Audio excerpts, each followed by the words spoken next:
Nutriția este o parte extrem de importantă a pregătirii oricărui sportiv, o știm cu toți. Ce mănânci în ziua competiției, mai ales micul dejun înainte de concurs, este cu atât mai important. Sunt doctorul Șerban Damian, nutriționist sportiv și în acest clip vreau să-ți vorbesc despre ce e recomandat să mănânci la micul dejun înaintea concursului, astfel încât să-ți asiguri suficientă energie și să nu ai probleme digestive. Înainte de a începe, nu uita să te abonezi la canalul Superfit. O cantitate prea mare de alimente sau alegeri greșite pot conduce la probleme digestive. Pe de altă parte, prea puțină hrană te-ar putea face să rămâi fără energie. Poate să pară dificil să-ți pregătești exact ce trebuie să consumi exact la momentul potrivit.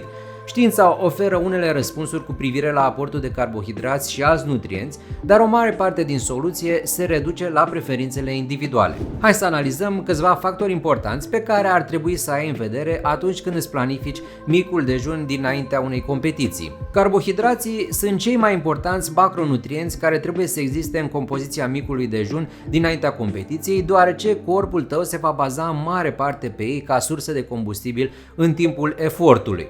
Organismul poate stoca o cantitate limitată de glicogen în ficat, iar depozitele de glicogen hepatic sunt substanțial reduse peste noapte pentru că noi consumăm energie și când dormim. Prin urmare, este important ca aceste depozite energetice să fie umplute complet înainte de a începe cursa pentru a maximiza performanța. O parte din carbohidrații consumați la micul dejun pot ajunge chiar și în mușchi, dar încărcarea mușchilor cu glicogen trebuie făcută cu câteva zile înainte. Se recomandă să se consume 1-4 grame de carbohidrați pe kilogram de masă corporală în intervalul de 1-4 ore înainte de efort. Vei consuma o masă mai consistentă dacă ai mai mult timp înainte de start și o masă mai mică dacă ai mai puțin timp la dispoziție. Alimentele bogate în carbohidrați includ pâinea și alte produse de panificație, terciul de ovăz, cerealele de mic dejun, orezul, clătitele, batoanele de cereale și fructe, bananele și alte fructe crude sau uscate, smoothie de fructe, gemul, dulceața, mierea. O cantitate mai redusă de carbohidrați există și în legume, precum și în lactate.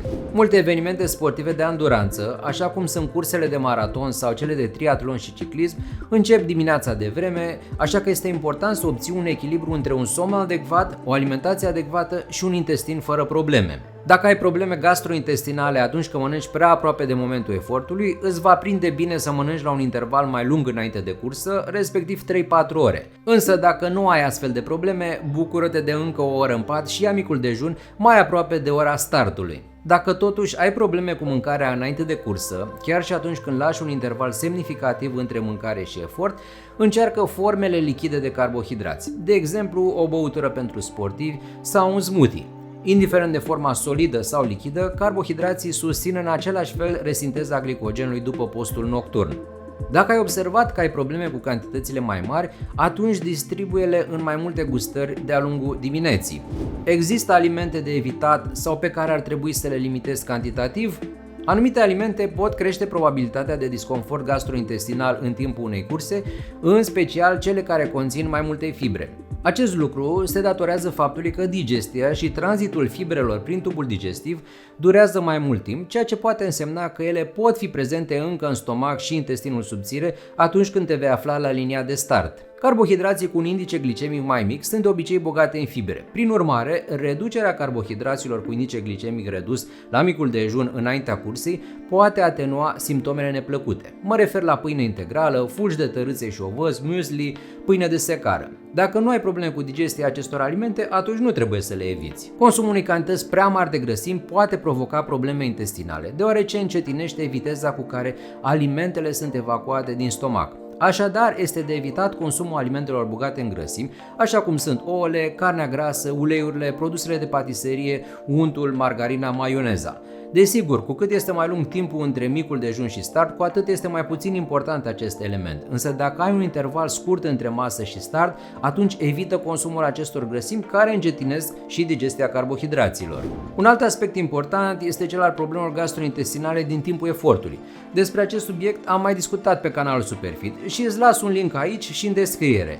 De multe ori se recomandă reducerea conținutului de fibre, grăsimi și proteine la masa dinaintea cursei, deoarece s-a constatat că există o legătură cu apariția problemelor gastrointestinale. Pentru unii, utilizarea produselor care conțin lactoză a fost de asemenea legată de un risc mai mare de apariția problemelor digestive. Nu întotdeauna alimentația este cauza acestor probleme, ci și stresul, anxietatea, intensitatea și durata efortului, precum și hidratarea. Așadar, atenție la toate aceste aspecte. Ce e de făcut? În primul rând, reține că practica este cheia pentru a ține situația sub control. Este important să exersezi micul dejun din ziua cursei, atât din punct de vedere al conținutului, cât și al temporizării, astfel încât să nu încerci nimic nou sau necunoscut în ziua cursei. Începe să exersezi cu mult înainte de cursa cea mare, în timpul sesiunilor cheie de antrenament, cu o intensitate și o lungime similare, precum și la cursele mai mici. Acest lucru te va ajuta să-ți perfecționezi micul dejun, astfel încât să ai încredere în el în ziua cursei. La final, iată câteva exemple practice pe care le poți combina pentru a se potrivi preferințelor tale, astfel încât să-ți compui micul dejun perfect înainte de cursă. Pâine proaspătă sau prăjită, baghete sau crackers cu gem, miere sau Nutella în cantități mici.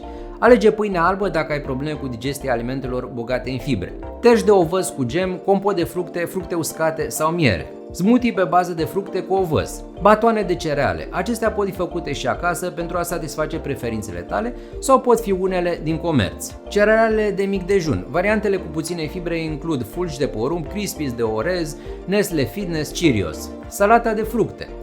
Prăjituri de orez sau orezul fiert cu miere. Clătite cu banane la care poți adăuga topping-uri, de exemplu miere, iaurt, scorțișoară, fruct. Iaurt cu fructe proaspete. Sper că ți-au fost de folos toate aceste idei. Succes la competiții și nu uita să te abonezi la canalul Superfit!